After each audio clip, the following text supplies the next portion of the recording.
अस्सलामुअलैकुम, I am बशरहान and you are watching my YouTube channel. मुल्क भर के स्कूल कॉलेजेस को बंद कर दिया जाता है, इंटरनेट सर्विस को मुअत्तल कर दिया जाता है और एक तरह से मिलिट्री कर्फ्यू डिक्लेयर कर दिया जाता है। जी हाँ, इस वीडियो रहे हैं बांग्लादेश में होने वाले स्टूडेंट्स के एक प्रोटेस्ट की, जो कि और हुकूमत की तरफ से कुछ पाबंदियाँ भी लगा दी जाती हैं, इंटरनेट सर्विस को मुअत्तल कर दिया जाता है। वायलेंट क्लैशेस में तकरीबन रिसोर्सेज के मुताबिक 200 प्लस स्टूडेंट्स मारे गए हैं, हज़ारों तलबा हैं वो इंजर्ड हैं। शेख हसीना वाजिद को डिक्टेटर के नाम से भी पुकारा जा रहा है। जो मेन प्रॉब्लम है इस सारे प्रोटेस्ट के पीछे वो रिजर्वेशन है, कोटा सिस्टम के ख़िलाफ़ बेसिकली ये प्रोटेस्ट है। 44% जो नौकरियां हैं वो मेरिट की बेस पे दी जाती हैं, जबकि 56% इन पब्लिक सेक्टर मुख्तलिफ सेक्टर्स के लिए, मुख्तलिफ ग्रोहों के लिए। और इसमें मज़े की बात यह है कि 30% जॉब्स फ्रीडम फाइटर्स के लिए मुख्तस हैं। और बात सिर्फ ये नहीं है कि वो फ्रीडम फाइटर्स के लिए मुख्तस हैं, बल्कि पहले ये फ्रीडम फाइटर्स की औलाद के लिए और उसके बाद अब उनके पोते पोतियों के लिए मुख्तस कर दी गई हैं। तो इसके ख़िलाफ़ स्टूडेंट्स का प्रोटेस्ट है, जिसको शेख हसीना वाजिद ने एक मिलिट्री कर्फ्यू में तब्दील किया और मिलिट्री को डायरेक्ट ऑर्डर दिया गया कि प्रोटेस्टर्स को डायरेक्टली शूट किया जा सकता है।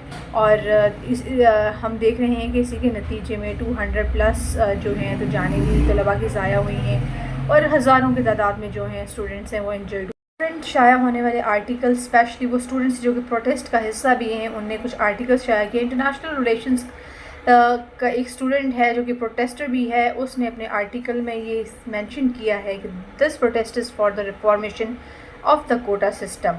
1972 में ऑर्डर किया गया फ्रीडम फाइटर्स के लिए कोटा सिस्टम, जो कि था 30%, बट 1997 में ये जो कोटा सिस्टम था इसको फ्रीडम फाइटर्स के बच्चों के लिए भी मुख्तस कर दिया गया। फिर 2010 के बाद ये पोता पोतियों के लिए भी मुख्तस कर दिया। उसके बाद हमने देखा कि इस पर काफ़ी दफ़ा इसको चैलेंज भी किया गया और 2012 और 2013 में भी एक ज़बरदस्त मूवमेंट जो है इस पर चलती है।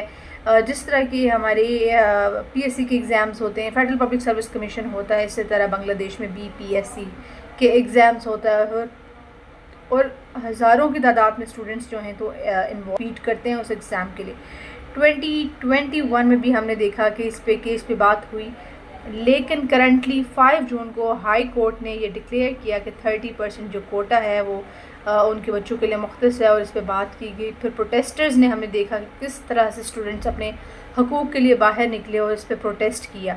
और एक प्रोटेस्ट ये है कि बेसिकली जो ये कोटा है ये उनका कहना ये है कि अनकॉन्स्टिट्यूशनल है, क्योंकि कॉन्स्टिट्यूशन में जो 1972 में जो बात लिखी गई थी वो ये लिखी गई थी कि फ्रीडम फाइटर्स के लिए ये कोटा मुख्तस किया गया है। और ये बात समझ में भी आती है, अगर फ्रीडम फाइटर्स को कोई एज दिया जाता है, कोई उन्हें प्लस पॉइंट दिया जाता है तो वो बात समझ में आती है, लेकिन उनके पोता पोतियों को, उनके बच्चों के बच्चों को ये कोटा सिस्टम देना और उनके लिए सीट्स मुख्तस करना ये समझ में नहीं आता। और मज़े की बात यह है सबसे कि इस सिस्टम में सिर्फ कोटा सिस्टम की बात नहीं है, बल्कि इसमें करप्शन भी इन्वॉल्व है, क्योंकि गवर्नमेंट डिसाइड करती है कि फ्रीडम फाइटर्स कौन हैं।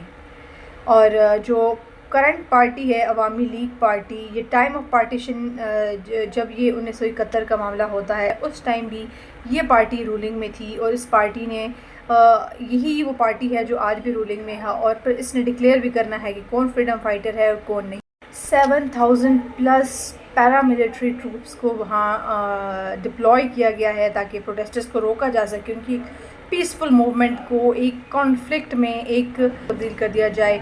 साउंड ग्रेनेड, गन्स, शेल्स के थ्रू उनको टारगेट किया जा रहा है और डायरेक्टली इवन कि उनको शूट करने का भी गवर्नमेंट ने हुक्म दिया है। गवर्नमेंट चाहती है कि हुकूमत का माली नुकसान ना हो, लेकिन जाने जितनी ज़ाया हो उसकी गवर्नमेंट को कोई परवाह नहीं है। स्टूडेंट्स जो हैं वो कोटा सिस्टम के अगेंस्ट प्रोटेस्ट कर रहे हैं और ये जो प्रोटेस्ट है और गवर्नमेंट की तरफ से जवाब भी की जा रही है, उस पर भी स्टिल जो स्टूडेंट्स हैं वो डाउट कर रहे हैं, क्योंकि कुछ इस तरह की स्टेटमेंट्स भी दी गई। एक बड़ी हैरानगी की बात है कि एक स्टेटमेंट आती है, उसमें ये कहा जाता है कि जो लोग हैं, जो प्रोटेस्टर्स हैं, आखिर उन्हें फ्रीडम फाइटर्स से इतनी नफ़रत क्यों है।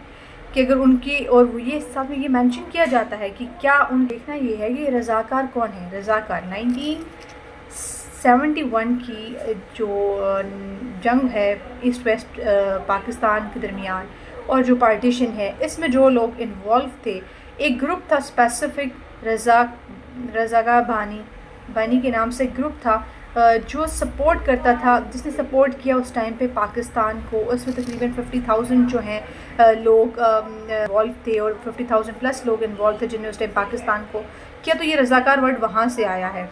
اور اب تو یہ ان کو کہا جاتا ہے. ایک یہاں پہ مین بات یہ ہے کہ آخر اسٹوڈنٹس کو فریڈم فائٹر سے مسئلہ کیا ہوگا. اسٹوڈنٹ کو فریڈم فائٹر سے کسی کو کوئی مسئلہ نہیں ہے، بٹ کیا وہ فریڈم فائٹرز اسٹل جابس کے لیے کمپیٹ کر رہے ہیں. اسٹوڈنٹس کا مسئلہ یہ ہے کہ یہ جو ان کی جنریشنز میں آگے منتقل کیا جا رہا ہے کوٹا، یہ غلط ہے.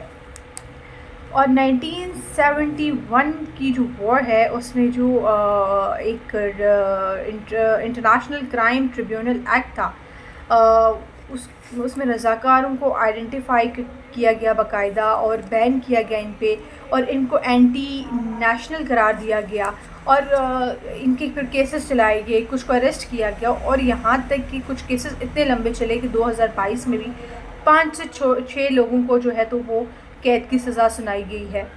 اور جو حکومت ہے وہ خود کو اکاؤنٹیبل نہیں ٹھہرا رہی. ضروری یہ ہے کہ یہاں پہ اکاؤنٹیبلٹی ضروری ہے. اور اگر ہم یہ دیکھیں تو یہی سسٹم جو ابھی ایک سیکشن کا فریڈم فائٹرز کا اور جو باقی پبلک کے درمیان کوٹا سسٹم کا چل رہا ہے، وہی اگر ہم انڈیا میں دیکھیں تو انڈیا میں بھی ایک اسی طرح کا ہے، لیکن وہاں پہ جو چیز چل رہی ہے وہ کاسٹ کی بیس پہ چل رہی ہے. اور ضرورت یہ ہے کہ اس جو کوٹا سسٹم ہے اس کو ریڈیوس کیا جائے. چلو 5% بہت ہے تو آپ 5% کوٹا دیں، تاکہ ایٹ لیسٹ باقی جو کوٹا ہے وہ سمجھ آتا ہے کہ تاکہ پبلک کے پاس جو جابس ہیں وہ کریٹ ہوں، اور پبلک کے پاس جابس آئیں، اور جو بے روزگار ہیں وہ جو تعلیم حاصل کر کے، جو یونیورسٹیوں سے پڑھ کے اپنا پیسہ لگا کے، اپنا ٹائم لگا کے جو ڈگریاں حاصل کرے ہیں، وہ بھی کہیں جابس حاصل. حالانکہ یہ جو کیس ہے یہ بڑا ریلیونٹ ہے، اور اس کیس کو بڑی دیکھنے کی اور بڑی مانیٹر کرنے کی ضرورت ہے. گورنمنٹ جو ہے اس نے ایک مہم شروع کی تھی باقاعدہ کہ پاپولیشن کو کنٹرول کیا جا سکے، تاکہ ان فیوچر جو ان امپلائمنٹ ہے وہ اس طرح نہ ہو جس طرح سے تھی، اور کافی حد تک اس پر قابو بھی پایا.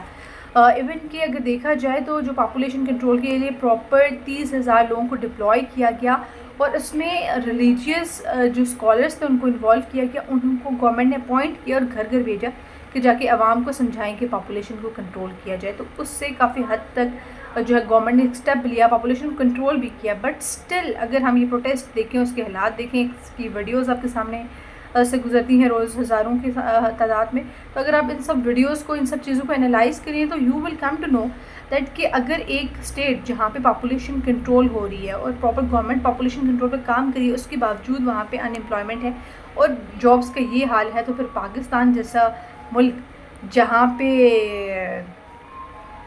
پاپولیشن کنٹرول، برتھ کنٹرول کا نام لینا بھی، اس پہ بھی ایک دم فتوے لگ جاتے ہیں، اس پہ بھی ایک دم آپ کو جو ریلیجیس اسکالرز ہیں یا جو ہمارا ریلیجیس کمیونٹی ہے وہ اس پہ بات کرنا بھی گناہ کبیرہ سمجھتی ہے، تو سوچے کہ پاکستان کا آنے والے ٹائم میں ابھی ہی اتنی بے روزگاری ہے، اتنی ان امپلائمنٹ ہے، ہر روز ہر سال ہزاروں کی تعداد میں طلباء ڈگریز لے کے نکل رہے ہیں، گریجویٹ ہو رہے ہیں، بٹ جاب اسٹل نہیں ہے. تو یہ دیکھنا یہ ہے کہ یہ پاکستان کو اس کیس سے سیکھنا ہوگا اور اپنے ان امپلائمنٹ کو کنٹرول کرنا ہوگا، اور یہ ہے کہ اس ٹائم اس کوٹے کو کم کیا جائے. بہت حد ہے تو 5% کیا جائے. باقی کتنا پاکستان سے ریلیونٹ ہے اس بارے میں اگر آپ اپنی کوئی بھی رائے دینا چاہتے ہیں تو کمنٹ سیکشن میں اپنی رائے ضرور دیجیے گا.